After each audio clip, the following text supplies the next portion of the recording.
edition of our program, Roundtable Africa. I am Ansony Sieh moderating, and the host of this program is Mr. Sekou Kelleh. Welcome and welcome to our broadcast. This is, of course, yet another edition of our program, Roundtable Africa, where we discuss issues about Africa, and this is where you want to be at this time.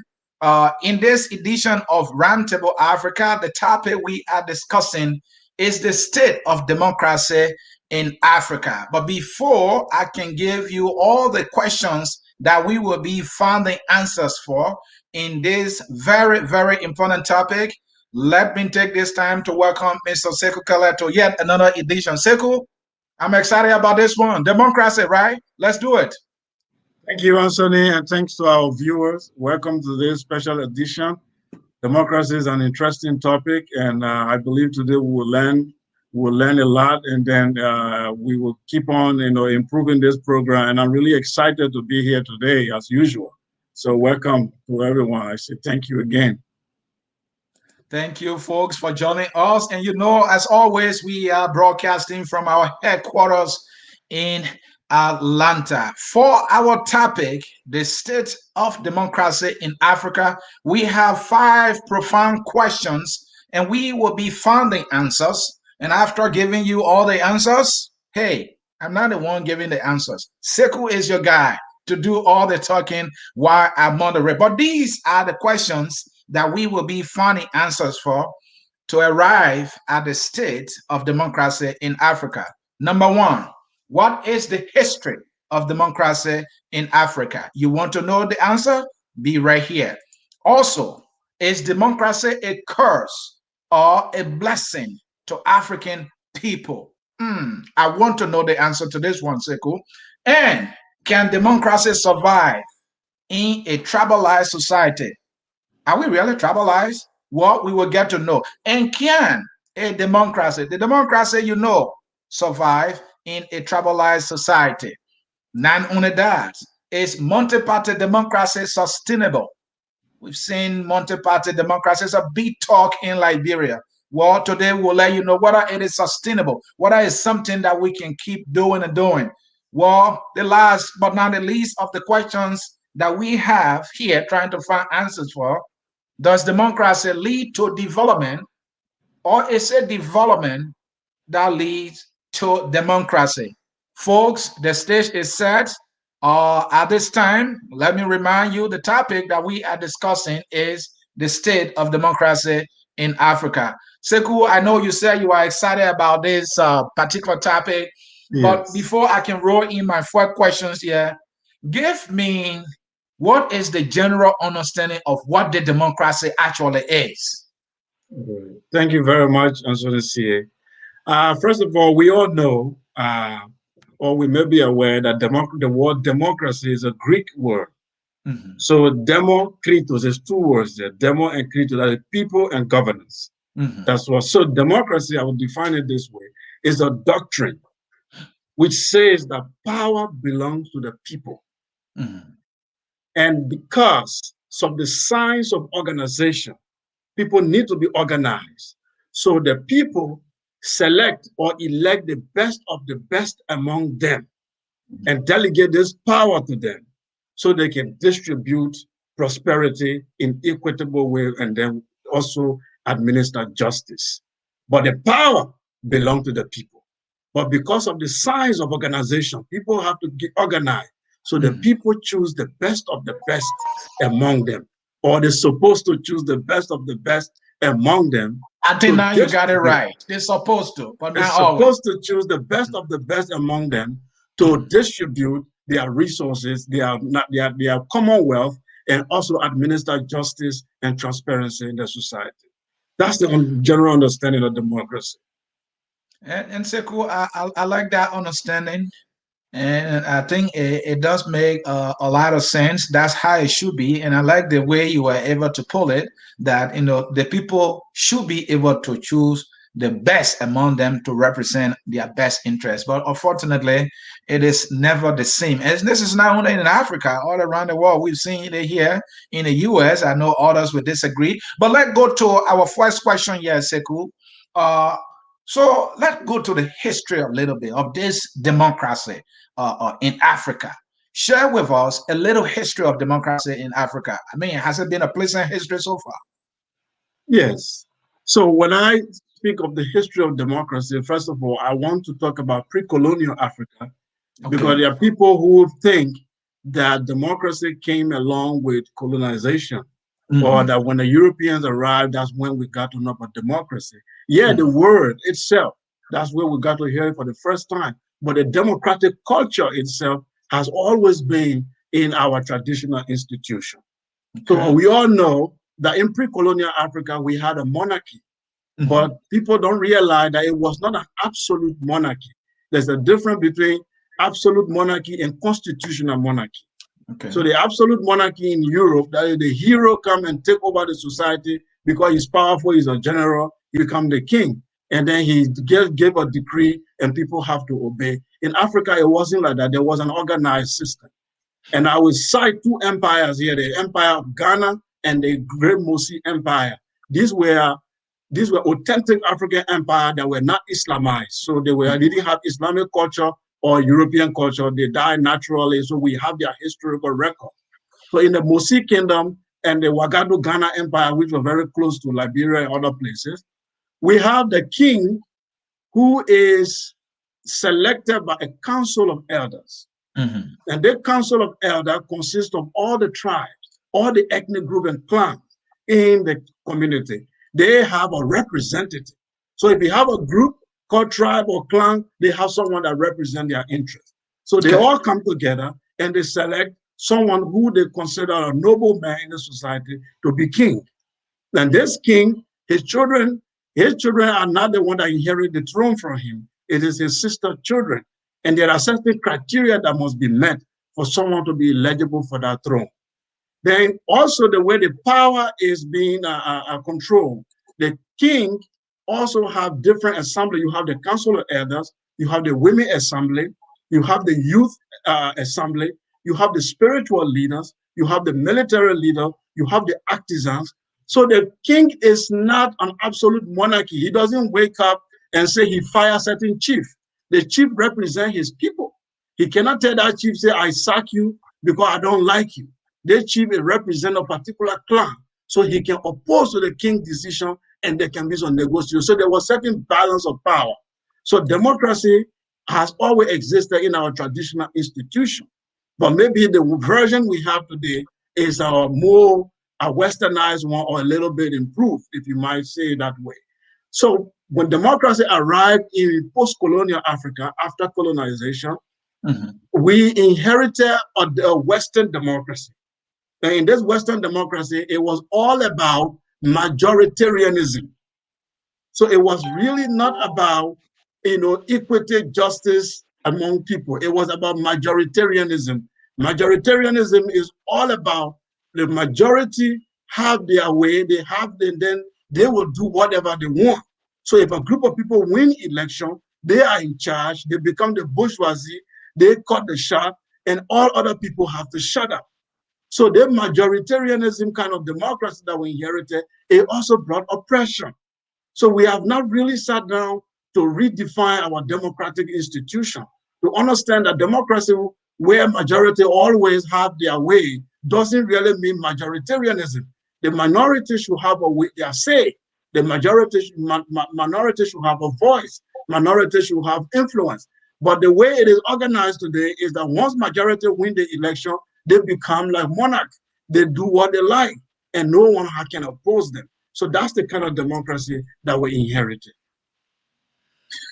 That's the voice of Sekou Kelleh. Sekou, let us come to this next question here quickly, which is democracy a curse or is it a blessing for Africa? And before you come to the answer there, Sekou, I like the way you lay it out, given the history that, democracy was in Africa prior to colonialism coming and all that, but, it was not in the form that they colonial people describe democracy to be, because the thing is a practice, right? It's a way of governance. So our people kind of exercise it, even though it was not written, just like the Westerners came and wrote it. So they try to make it look that they alone have ever conceived that idea before, and that is a brilliant piece that you lay out there. And this is the thing about Roundtable Africa. This is where you come to get the education about your continent, about your people. So this democracy thing, it was not written by our people, but it was an idea that our people practiced many years ago in a form, that was sustainable for them. But then, westernization came, and then now we just adapted the style in which the Westerners, doing, and out of a sudden we feel that this is new, and because that which they have given us is contrary, pretty much to our culture. Maybe that's why we're having the challenges, and it is good that you give that history. But let's come to this question now, which is democracy a curse, or, I mean, is it a curse or blessing to African people? Yes. So in order to consider something a curse or a blessing, we have to look at the fruits of it. What has it produced? Because those who read the Bible understand, they say, by their fruits you shall know them. So it's the fruit you produce is where I'm going to know what kind of tree you are. So democracy so far in Africa, it has produced corrupt institutions. It has produced weak leaders. It has produced traitors, leaders who can be manipulated by foreign powers. It has produced a lot of polarization, differences among people. It has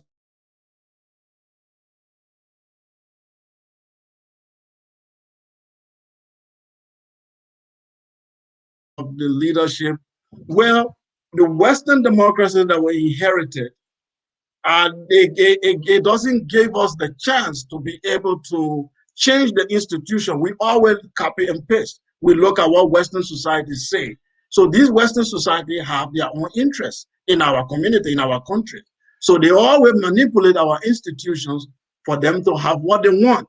So the democracy that we have right now, it has become a curse, because instead of producing justice, instead of producing equality, instead of producing equity and justice, it has produced injustice. It has produced monarchs who are calling themselves president. It has produced weak institutions. If you go to public school, you find out that children who go to private school do better than public schools, because anything government is supposed to be bad. It's supposed to be weak. So Sekou, I know I don't want you to lose your strain of thought there, but I have to hold you there, because earlier when you started answering the questions to know whether democracy is a curse or blessing to African people, you said, well, there's a saying that by the fruit we shall know them.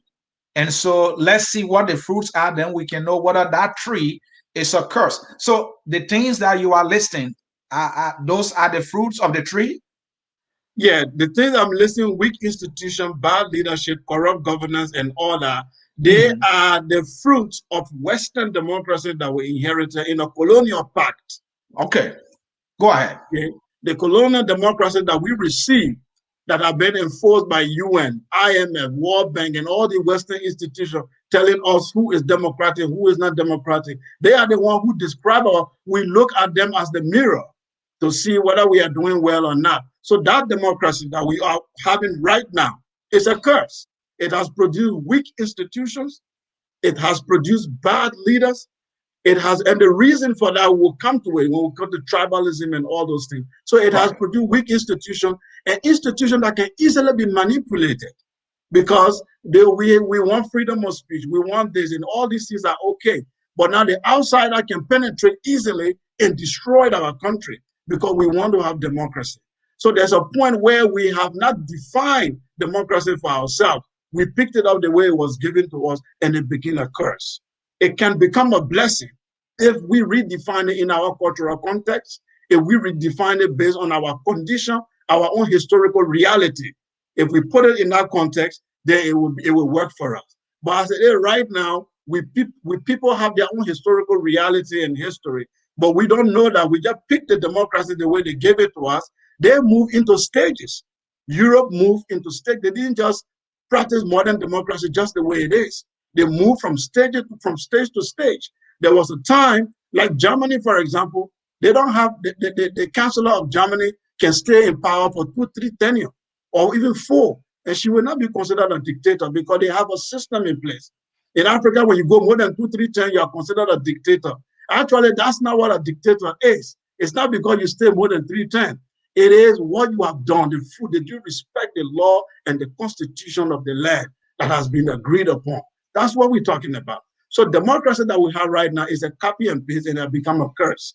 Unless it is redefined, we're going to have weak institutions. We will have traitors as leaders, and we will have leaders who can easily be manipulated. Someone will pick up a phone from Paris or Washington and tell them what to do, and they will do it. And we, the people, will be betrayed and will not be aware. The multinational corporation company will come in, do what they want with our economy because we want to be democratic. They can come sabotage our economy and leave us in poverty in the name of capitalism because we want to be democratic. So we are here to define what kind of democratic principles should work for us. So that's why I believe the present democracy that we have is a curse. You heard it there. The current or present democracy that we have in Africa is a curse. And he used the fruits of what we have given to us by the Westerners called democracy. He's saying they brought it to us based on their cultural context, all right, based on their historical alignment. But we have to redefine the democracy that should work or that will work for us based on our cultural context and also our historical realities. But the one we have right now, oh, it has been given to us like a copy and paste without understanding the text. And so he's saying that is why we are struggling with it. The program you are discussing, of course, is Roundtable Africa. If you are just joining us, welcome to the show. Stay tuned. Share the show as we continue in this conversation.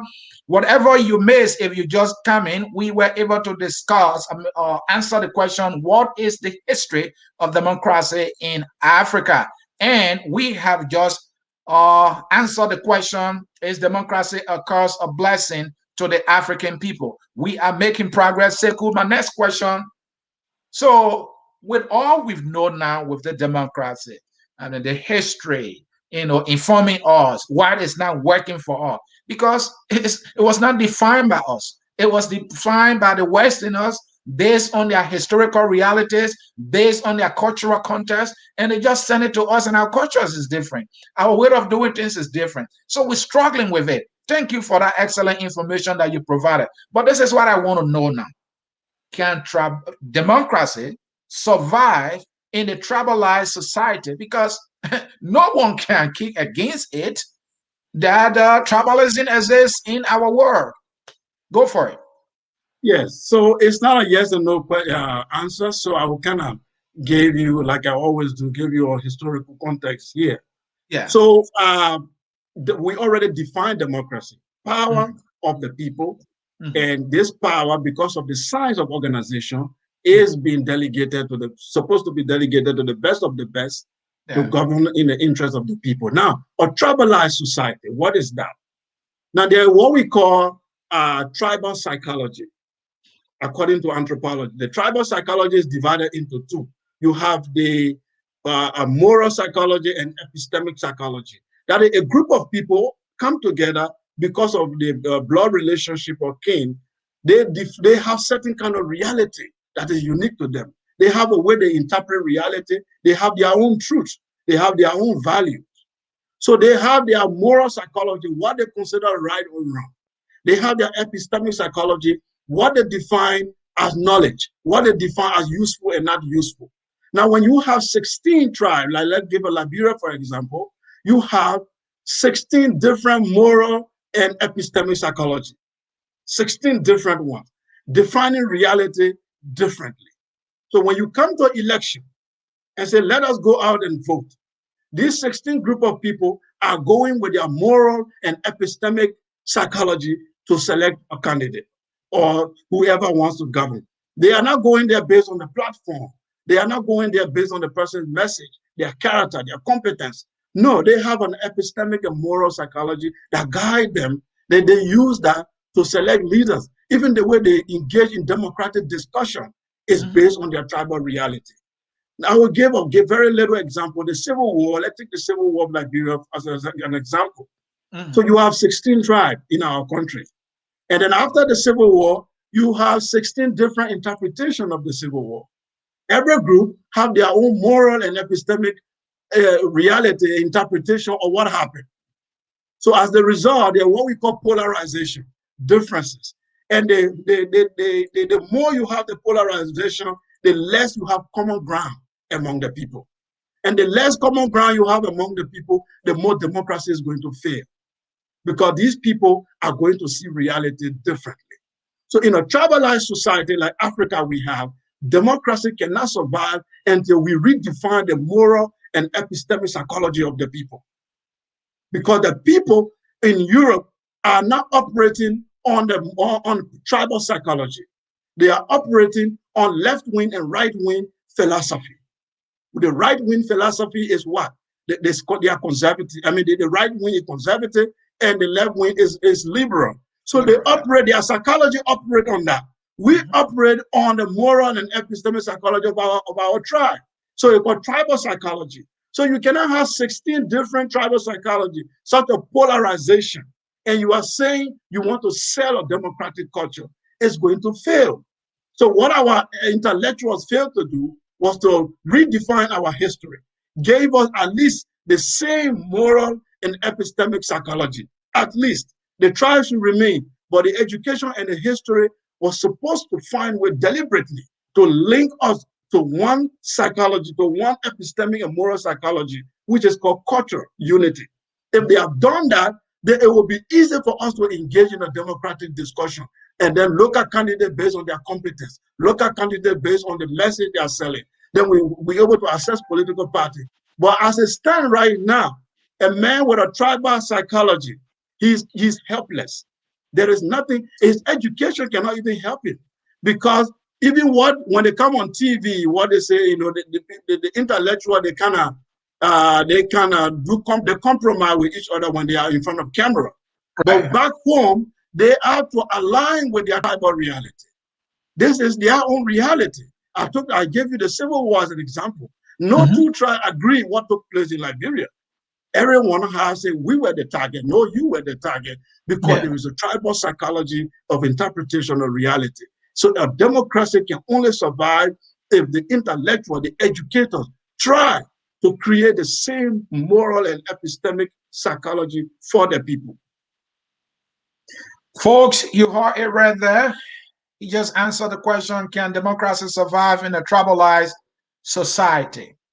Everybody operating based on their own ethnic understanding, their ethnic values. That's what they bring to the table. That's how we were brought up. But when he contrasts that, he said, well, you bring it to the Westerners, they operate on two. They have the conservative and they have the what? The liberal. So here in America, where I live, we see that we have the conservative, Republican, and we have the Democrats that are liberal. So any election here, they are talking on the issues. Liberals have issues that they believe in.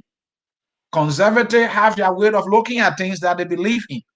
But in Africa, in our home, Liberia, it's different. You see our political parties, sometimes they tell you they have a platform. No one cares about platform, right? Because he's telling you that is not how we were wired. We were not wired that way. We were not brought up that way. Our values that we hold strong having to come from our ethnicity. So that's how we see things for the most part. And what our leaders failed to do was to bring about what he classified as cultural unity, to bring us to the one place. Because if you look at our culture, pretty much similar. So until we can bring it to a place where we can see our common identity, we can see our common value, we will continue to go in the opposite direction.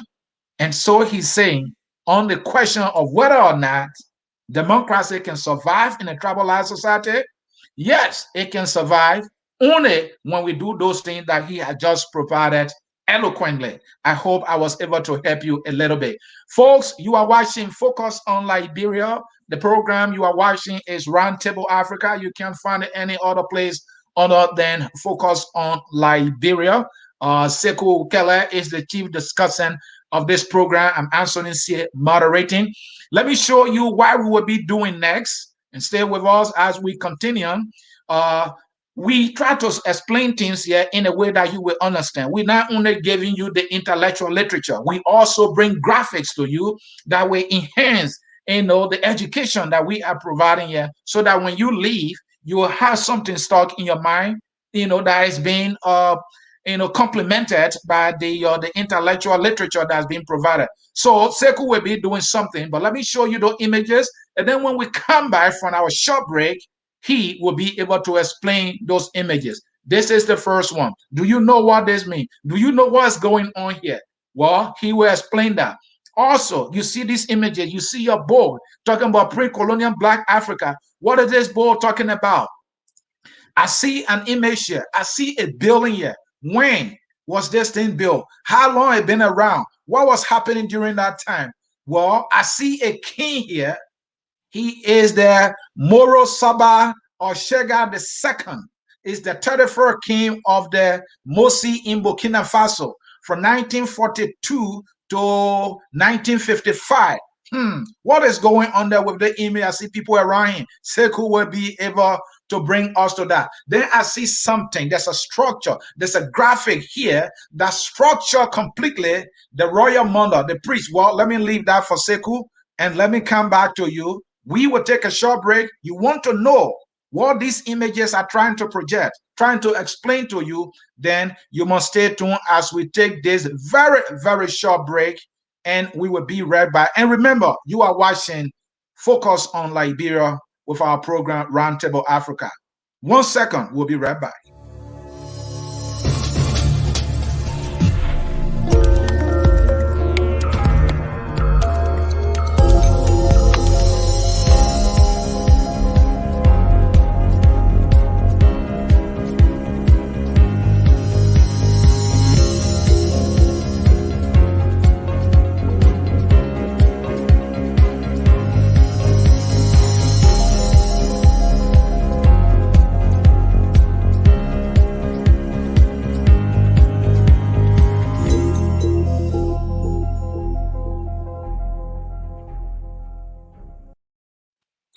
Thank you so very much for staying tuned here. I focus on Liberia on our program Roundtable Africa.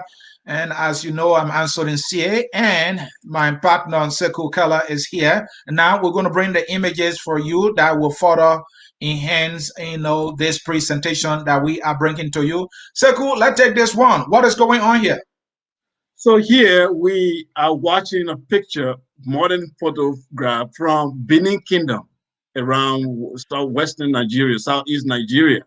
The Benin Kingdom is well known. That's where you have the oldest, the largest structure built by human beings before the mechanical era you find in the Benin Kingdom. But what you have here is the procession of the king and his elders. Here you have our ancient institution being displayed. You have the person in front there is the king horseman, and the king is standing there in red clothes. All those people in white are the elder representing various clans and ethnic groups. In Africa, we do not exclude anybody. Even the foreigner, when the foreign people begin to come in our kingdom, and there are more than 5, they need a representative at the king palace. Even when you have a group of war prisoner or captives, when they come and there are many, one person has to represent them at the king council. That's why you got democracy. The interest of every group is being represented. Then what is this one? So the book on my right is Pre-Colonial Black Africa by Sekou. That's where you have all the African institutions I've been talking about, a democratic, pre-colonial democratic institution. You find it explained here. So before you say, oh, the Liberian man just saying this thing from his head or his fantasy, the sources are there. You can get this book on Amazon.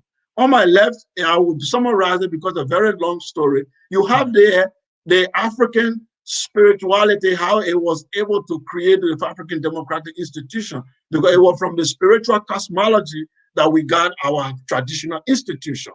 The lady on my left is called Asata, but the English people call her Isis. The one in the middle there is called, this is from ancient Egypt, by the way. The man in the middle there with looking like a child is known in English as Osiris, but in African, the right pronunciation is Wosire. The one on the left is also is a deity that is called by Horus in English, but his real name is Horo. What happened here? The man in the middle was killed by evil and he resurrected. So when he resurrected, he impregnated his wife by miracle, and the wife became a first virgin to become pregnant. And she gave birth to the son who is standing on the left as the hero to come and avenge his father on earth and return peace and bring justice on the earth. So what that story is telling you, that every king in Africa is a reincarnation of a deity to come and represent God on the planet to ensure justice and peace. So he's not allowed to be unjust. He's not allowed to perpetuate injustice. So every African king is reminded during initiation that you are not allowed to commit the least injustice. You are supposed to represent the soul and the spirit of the people because you are a reincarnated deity. This is the understanding of the ancestors. And then this one.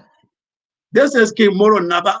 You can see here the king is sitting down. You see the subjects around his youth. These youth have come to visit the king. They all prostrate on the ground. The king was seen as a god, but not a god in the sense of oppression, God in the sense of a just human being, a human being who is supposed to be just, incorruptible, and with dignity. A king in Moro Naba in the Mosi kingdom was not allowed to even travel outside the kingdom out of dignity. He was always supposed to be there for the people. And every 10 years, he was supposed to be put to death ceremoniously, end of his reign, and then his resurrection again to reign. So the king was never an absolute monarch in ancient Africa. Here you have, I just put up this building. This is a 20th century Mosi Kingdom Park, the palace of the king. To tell you that those days, we did not, people were saying African live in trees and what have you. This is a pre-colonial palace built by Africans at that time, the Mosi Kingdom. This is where the king would sit and all the dignitaries and all the nobles will come to discuss. So we already had institutions before we got into the colonial era. So these things, so this is very important. Here you have the institution being laid out. In an ideal African kingdom or empire, the royal mother, that means the mother of the king, is the highest authority. She is the highest court of appeal. Then the priest and the priestesses, these are the ones that administer justice. These are the ones that deal with medicine, that deal with healing, and all that. They are the second.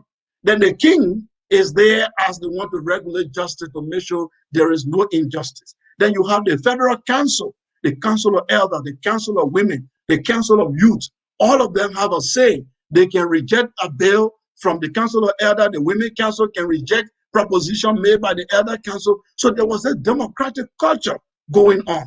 And every ethnic and clan were represented. If one of your clan is cheated or you feel that you have been disregarded, you all go and seek redress before the king. If the king is considered someone who is not matured enough yet, then they take the appeal to the queen mother.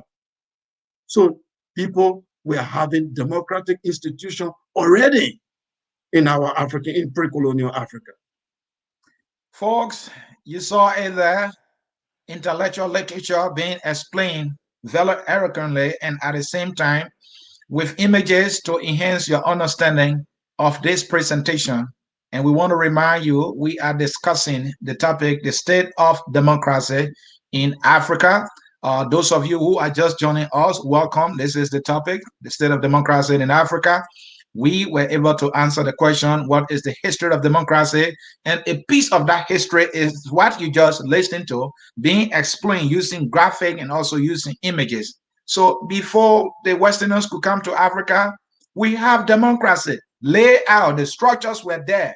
Our people practiced this thing. And it was based on our cultural values and cultural understanding. It was in our DNA, our context. But the one we have today is not one that is for us Maybe that's why we are having challenges. And it's also the goal of the presentation is to remind you where we were as a people that democracy was practiced before this one was kind of given to us, and we accepted it with our understanding that it is something that was based on the cultural context of the Westerner that was being given to us. So we need to go back. We need to go back and redefine democracy based our cultural context and our cultural realities, and then maybe we will be able to sustain it. But this one we have, and so Sekou, before we move to the next question, right?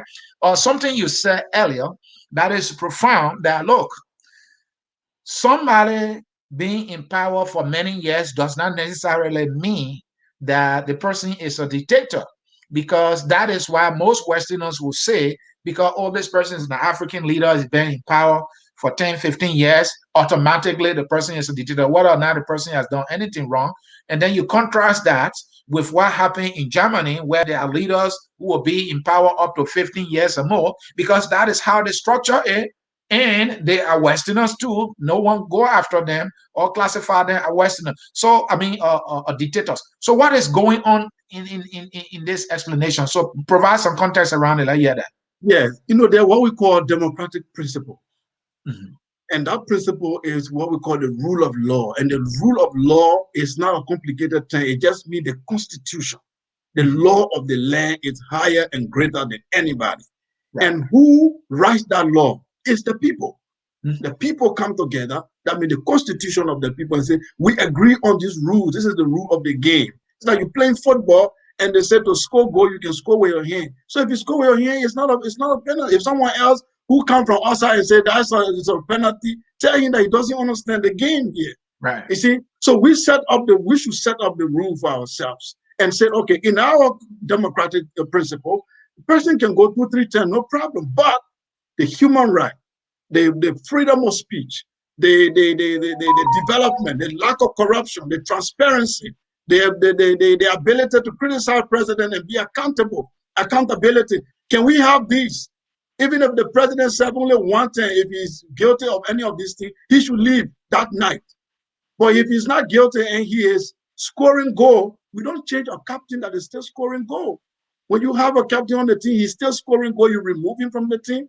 That's not the way it works. That's what the Westerners are telling us. Now, the Western definition of democracy for us is that when they have a leader in power who they don't like, who is not doing what they want, then they tell us that he should not stay there, he should leave. He's being corrupt. But that is not necessarily true. For someone to stay in power 2-3 terms is not against democracy. What is against democracy is whether the Constitution says it or not. If the person violates the Constitution, then they are in error. But if they did not violate the Constitution, the law, the supreme law of the land, they are not doing nothing against democracy at all. Democracy is all about the rule of law. It's not about how long someone stays in power or how long. You can stay in power even 5 terms. It's not against democracy. We should understand that. We should understand that once that is the rule, or if what the rule says, then it is not the. And we will contrast that. I'm a big fan of Lionel Messi. I've been watching a guy for over 15 years now, playing for this one team, Barcelona. He's been the number one star all along. But the rules are set up that once the one man is producing, once the man is the image of that particular team, and he's bringing money to that team, hey, if it doesn't spot, don't fix it. I was sorry I'm not trying to suggest to you folks. I'm not trying to suggest to you that if the Constitution says you only run for 2 terms because you're doing well, we should change the Constitution. No, that's not what I'm saying. But Sekou, something interesting that just comes to mind. I was doing research the other day. I was shocked to realize that Paul Kagame in Rwanda been in power for 21 years. What's going on there? So Paul Kagame inherited a broken nation that came out of civil war, that were after genocide. The institutions were broken. They were ranked among the poorest on the continent. And Paul Kagame lifted that nation up and brought it to be one of the best countries in Africa today, even in the world. And people are saying, he has to go, another person should come. And the Rwandese are saying the man is scoring goals. He is making progress. He's a good captain of the team. We don't want to change him. If anybody says he's not democratic, I tell you that you define democracy for us, because that's not what it is. It's not about changing president. You can bring a traitor tomorrow or someone who is the darling of the West to sit on that throne in that house and destroy everything that he has done. It is always one leader that changes the destiny of the nation. It's not 3, 4, 5 presidents. It is one leader that just come and then change the nation destiny forever. And all other leaders that come, they are forced to follow that pattern because the president has done and he has done an irreplaceable progress that people cannot be able to undo anymore. That was the case of the case of Paul Kagame. That was the case of the Burkina Faso or Thomas Sankara. Unfortunately, his own, they tried to undo it, but the youth are still trying to hold on to it. So you see, Kagame is doing well. Magufuli of Kenya is doing well. So these leaders, you don't want to change them. They are doing well. If the Constitution says that they can stay there, let them stay there as long as they are doing the job for the people and the people are having progress. It is when they decide to manipulate the law, pay lawmakers to change the Constitution for them to stay there, that is anti-democratic, because that's not what the people want. That's not undoing the will of the people. But if the people have a constitution, existing constitution that says you can go 3, 4 terms, you should go if you are doing well for them. Well, he's doing well. The last time I checked too, they are now producing cars in Rwanda. They had a deal with Volkswagen, and by the way, Volkswagen is my favorite car. So the producing Volkswagen has a plant there. But the other thing, the interesting part here too, the Westerner that will always point out an African leader as a dictator when that African leader is overstaying. I've not heard anything from them saying Paul Kagame is a dictator. I mean, this guy sometimes attempt to criticize them, but they're doing business with him. So he must be delivering for his people, right? So if that's the will of the majority, then so be it, right? That's democracy. That's democracy. In fact, what Kagame did, he went back to the ancient African way. People don't realize it, where he made the parliament 50-50. Women 50%, men 50%. That was the culture in Dahomey in the ancient kingdom. The women have the assembly and the men had the women for the Senate and the men for the National Assembly. So there, because we are all equal, men and women, we are equal, but our approach to things are different. Women can multitask, they see things from different dimensions. So if you exclude women in politics, you are destroying that nation. So what Kagame did, he made it 50-50. So the women in Rwanda are standing, if you mention Kagame, it's the women that will be the first to rise against you. So you can't touch that guy. So he's doing well for the people. Right now, Rwanda is their capital is the cleanest on the continent. Yeah. Clean Kigali. Okay. Infrastructure, you can't compare. Their technology is coming. So the guy is a man of vision, or is a man of little words, of many action. He doesn't talk a lot. Even with the West, he have a policy of non-alignment. He doesn't want any kind of close relationship with any Western leader. And as long as the Western leaders don't understand you, they are afraid of you. They don't even know where you belong. He deals with Russia, he deals with China. He does not play allegiance to any leader in the West. So they can't come around him. His security is very tight. So this is the way African leaders should operate. This one that run to Paris and New York for help. The help is your people. Once your people protect you, there's no other protection you need. If you deliver for the people, they will defend you with their lives. But and even the Westerners, the Westerners will respect you and they will do business with you because they know that when they carry investment in your country, because your people are happy with you, their investment is secure. Simple logic, right? It's simple logic. So the security and the acceptance they're looking for outside, or the World Bank say our GDP is like this, the World Bank, no. What did your people say? It is what your people say is what matters. And Sekou, I'm not cutting you off. That is why I continue to have problem with the harmonization. The harmonization thing that were implemented because they say, oh, the World Bank say, the World Bank say, the World Bank say, or our what you call our recurring expensive, is higher than what we using for investment. So because the recurring expenditure of the Liberian budget was pretty much around 75%, the rest of the 25 was completed nothing. So World Bank told them, hey, you got to call it down, you got to call it down. So they went after poor people and cut their money down. When in fact prices are going up, now you see the hardship is on the increase in Liberia. Instead of finding alternative way of raising revenue, so as to be able to come up with extra revenue for development. They won't do it. They cut the people money just because what Ben said. And now their people are not happy with them in the country and they want to blame the people. But they are friends with the Westerners who advise them on an advice that is putting them against their own people. But Kagame is saying, no, no, no, no. I will look at my people. I will prioritize their needs. I will find alternative means to increase revenue and meet their needs. These Westerners will respect me. Simple logic, and our people need to. But let me bring you in on a little bit of politics. I know you are a politician. One day you will come on the hour of politics, too, so we can talk politics. I like what you said about Kigami. I didn't know this. This is the first time hearing it, that he was able to look at the legislature in Rwanda and say, look, it'll be 50%. 50% women, 50% men. So this guy is somebody I will call a feminist in chief. Now let's go to Liberia. Our current president, he walks around with the title feminist in chief. But the last time I checked, he's getting this. They calling him sunshine. He's so. Is that why you call feminist in chief? Let me put you in trouble a little bit. Well, you see, to be a feminist in chief, as you call it, you have to look at what are the struggle of the women in your country. It's right. Not few women that are bourgeoisie that you gave some little power. No. What are the challenges women face in your country?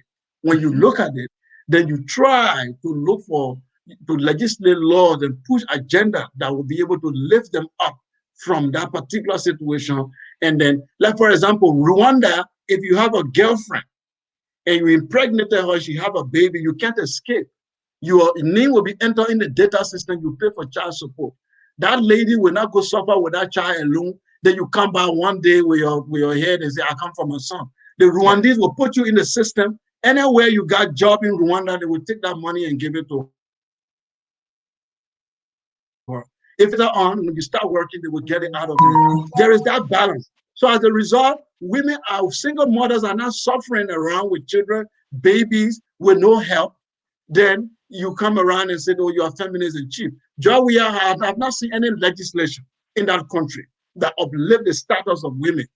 Even the rape case, when it was on, the men were releasing tracks, they were releasing music at the time where people were passing around crying and women are raped all around.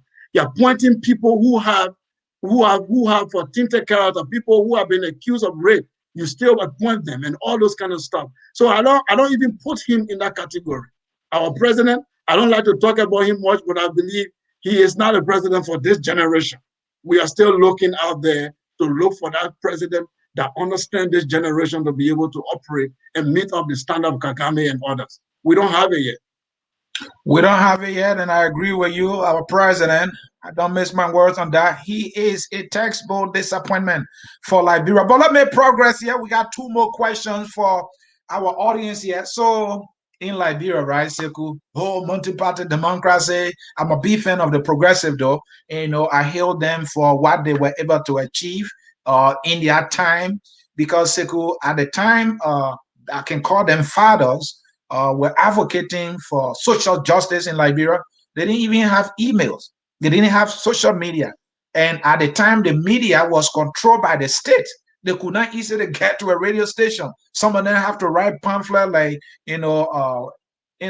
Twangler then would be writing here. I mean, it was vicious for them. And yet they stood the test of time. But in our time, like you in Canada, I'm in Minnesota, and folks in Liberia can listen to us. This message can reach to the person even in my village of Southtown, should they have internet access. So I credit them dearly for what they did when they didn't have the kind of tools that we have to our disposal. So multi-partyism in Liberia is a big thing. But my question is the multi-party democracy we boast about in Liberia sustainable?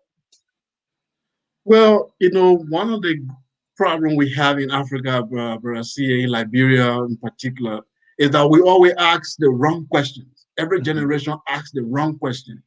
Then at the end of the day, they get the wrong answer. Then they go back again to the drawing table. This is what happened in the case of the multi-party democracy. Those who fought for multi-party democracy, they did well. We must give them credit for that. But if we analyze the whole thing, it was driven It was a philosophy driven by the West at the time. Europeans at the time were pushing for that because certain African leaders, Sekou Toure, other places, they could not penetrate the system. They could not sabotage the institutions. So they wanted this multi-party democracy so they would find a way to penetrate and be able to do what they want to do. So it was difficult for them during the single party time. Now, the multi-party democracy that we have, it was supposed to be a blessing because the founding fathers they wanted people to have different views. They wanted people to challenge government. They wanted new brains to come up and then be able to sell their ideas to the people. But what we have right now is a polarization of parties. We have parties all over. Some parties you don't even know, you can't even define their agenda. You don't even know why they are there.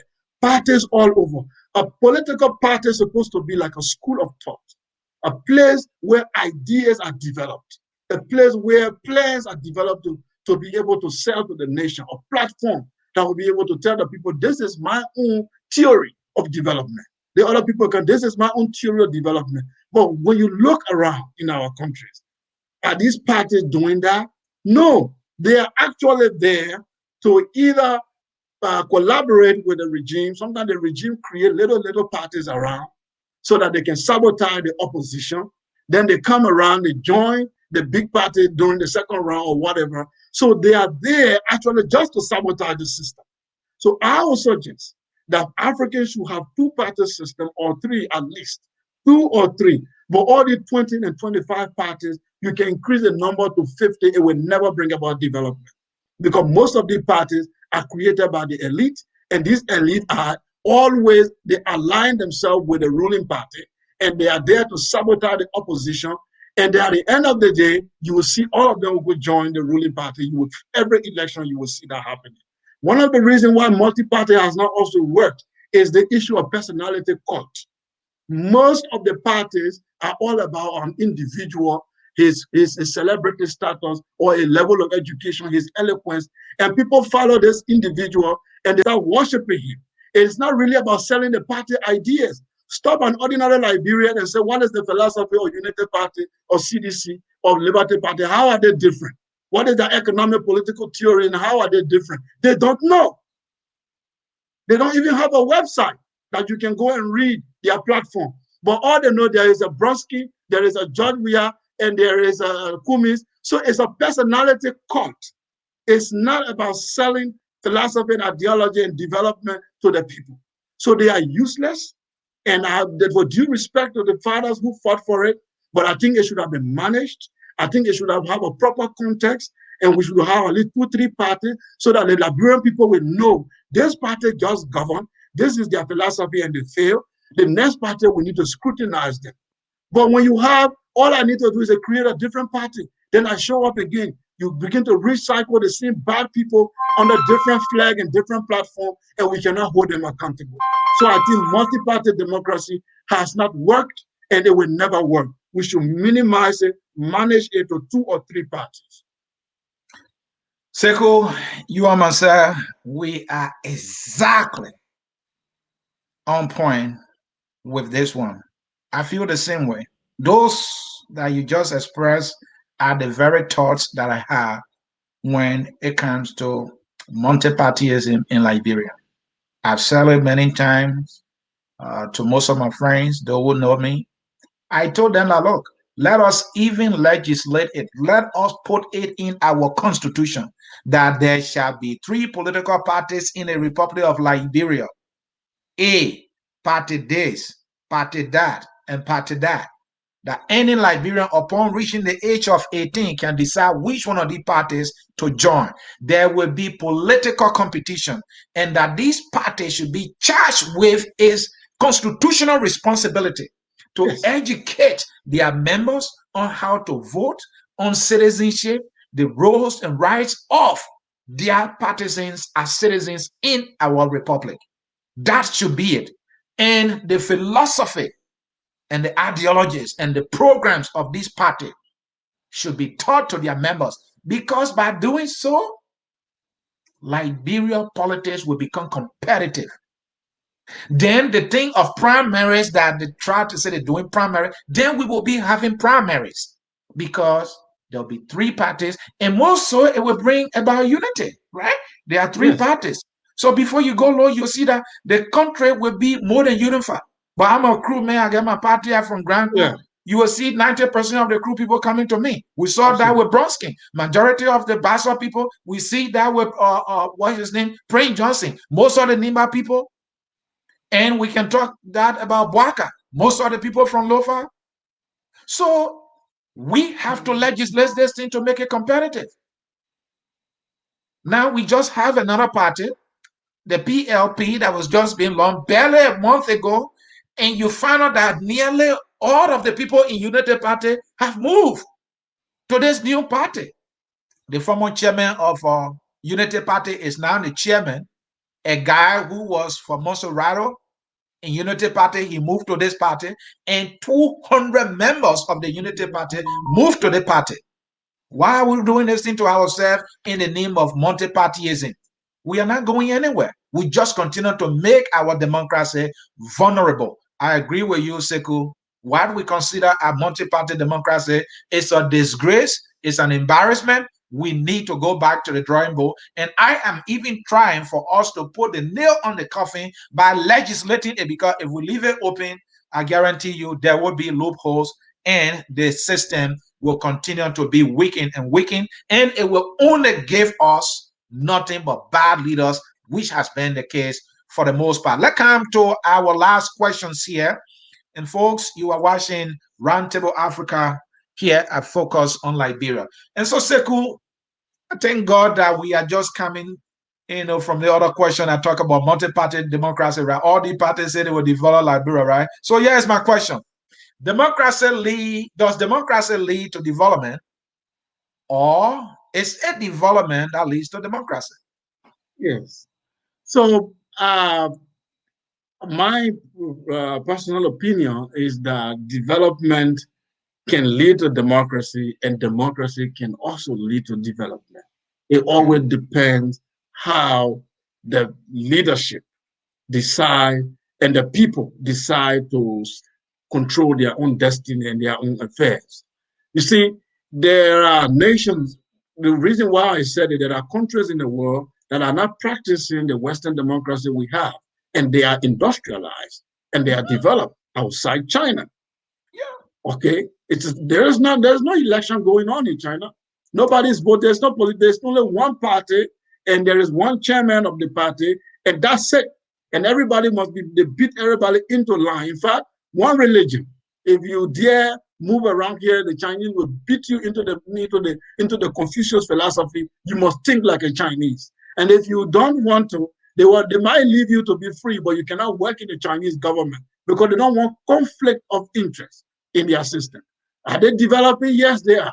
We have the Western democracy. America was founded on a democratic principle at the very beginning. They decided, George Washington and the other groups, they came together and they say, we want a United States.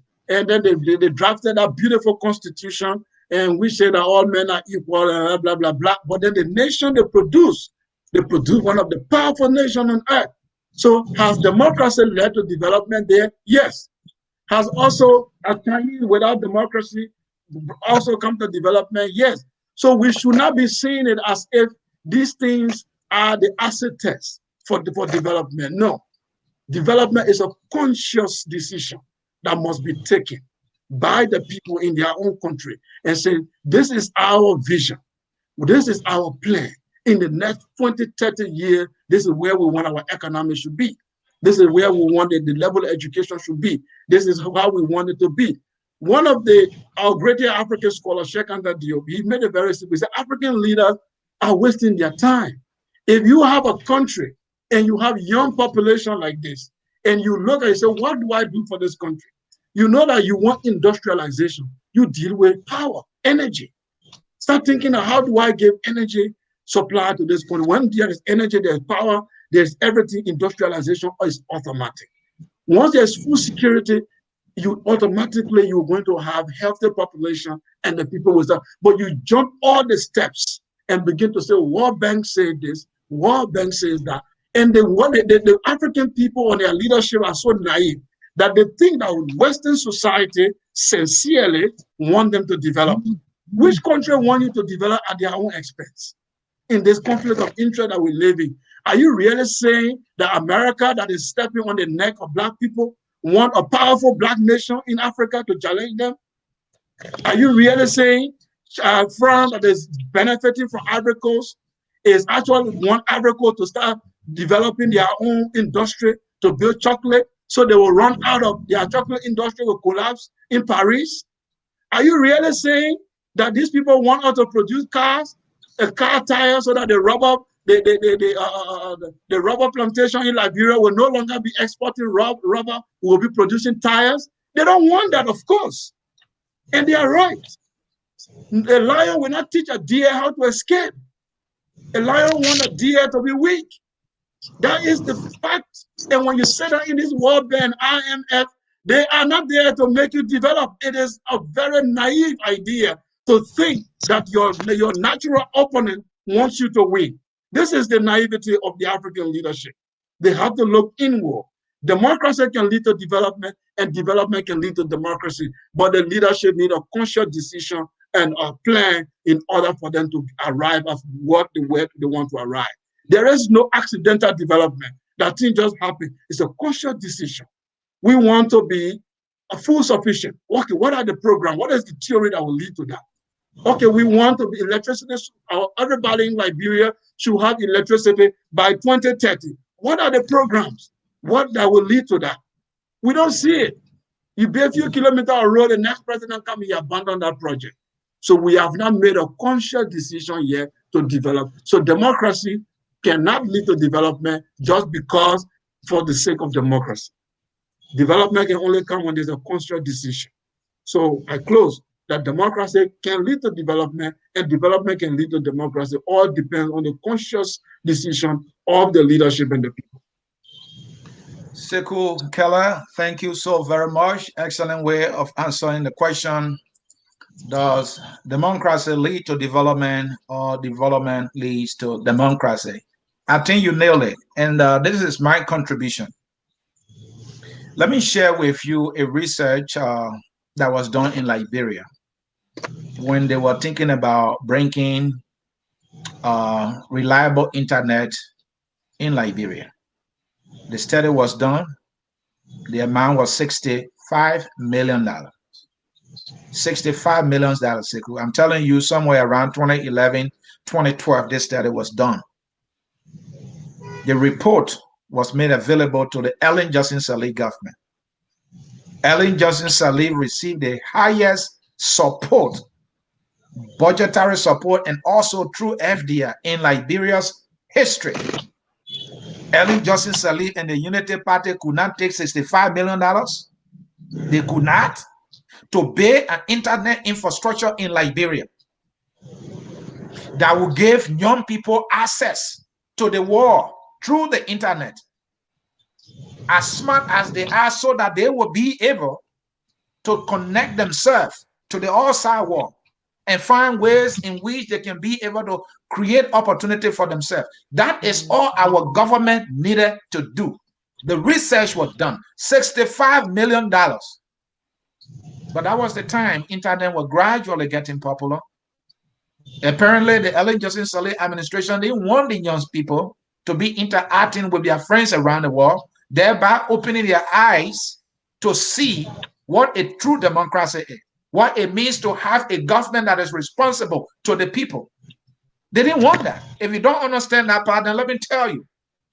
During just we had time, during the June 7 protest, what happened? Our government shut the internet down because they didn't want the world to see what was happening. They didn't want other Liberians to see what was happening, because if they have seen that, they will have also joined it. So it is this fear that it will create the enabling environment and provide the needed and necessary opportunity for the young people. And here's the thing, development experts continue to highlight Africa's potential because of the youthful population. Africa is the most powerful and the most powerful continent in terms of what? Age. Africa is young. Our population is young. See our brothers and sisters crossing the sea, getting drowned at sea just to get a job across the Atlantic. And we have our leaders right there. They don't want to create that opportunity. And so some of all have to leave and come here and work. And Sekou, sometimes you look at the taxes you pay a year. I would rather pay that money in Liberia, but I have to pay a year. Well, let me not bore you with this lecture. So I'm agreeing with you to say, yes, if we carry development to Liberia, you are talking about the youth. Look at the young population. They are energy wasting every day. Agriculture, we have the land. Why we can't invest in that? Why we can't invest in education? And these people will be able to find their way out. Let me welcome Edward Amara, the co-host of this program, Roundtable Africa. Edward have traveled some part of Sierra Leone, far from the city, so he couldn't join us on time. He is focused on Liberia West African correspondent. Mr. Edward Amara, welcome. We understand why you are late. How you doing? How is the monoland there? Thank you, but I made my way back to Kenema a few minutes ago. I thought the program was about to start on 6 p.m., but here time, watching, I think you guys have been on over an hour now. I'm really sorry it's over an because hour. it's right to come here. Anyway, thank you, everything is going well. So, you just listening to the question. The question is, does development lead, does democracy lead to development, or is it development that leads to democracy? We taking it from the context of Africa, the opportunities that we have, the land, the youth population and all that. How can we get democracy, development in Africa? Oh, thank you very much. I'm very curious joining the program. I think each time people talk about democracy in Africa, it baffles me a lot the way they interpret it, because there is good governance separately from democracy. I know I have studied and I have seen a lot of countries where there is no democracy, but they are practicing good governance. And good governance is quite different from democracy. Democracy is just the manner of a majority rule, and you must have frequent election being conducted into the country. So that is all about democracy, when you have the rule of law coming into play. But good governance watches certain things. The government there should be a consensus-oriented government. The government should be accountable. It should be transparent. It should be a responsible government, and it should be equitable and inclusive. It should be effective and efficient. There should be a rule of law, and that, above all, it should be participatory. Unfortunately, Africa watch at in a different canopy. We just think that democracy is everything about it. If you watch at even Great Zimbabwe, that we normally label it to be a dictatorial government, yes, when you watch at it outside, you may think that Robert Gabriel Mugabe was actually ruling Zimbabwe with kind of heavy hand. But will you delete the fact that there was no democracy into it? Somehow there was democracy, because election we have been held, he usually win the election against Monga Changara. Coming to your question, I think democracy can lead to development. Development can also lead to democracy. These are just things that work simultaneously. Because if you want a concept of sustainable development, then there should be democracy. Because first, the government in power should be a legitimate one. A legitimate government, in essence, this is a government that is ruling with the consent of the people. But when you watch at democracy, take what usually used to happen in the northern part of Africa. Prior to this time, if you want to watch at the analysis of Africa, where development was actually taking place, we have the north, you have Libya, you have Egypt, you have the like of Algeria, Tunisia. These are stable governments, stable states that have developed for quite a long time. But because there was no democracy, so that particular development over there was actually liable to destruction, just the way it happened, because you may realize that those people who are ruling actually the country, we are not ruling with the consent of the people.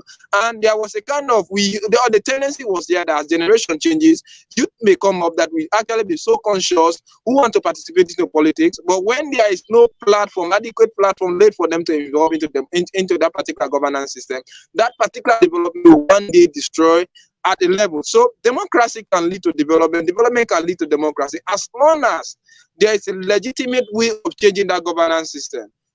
Relating it to Africa had its own way of leading its own people. I think we have what we've called into Africa before this time. One party political system has something to do with the African context, because by then we believe that we watch at our leaders to be the overlord, to be the ruler. And Africa used to be united. if each kind of human resource that used to be generated out of Africa was focused on one thing, because we believe that the country belongs to us, the continent belongs to us, we should develop it.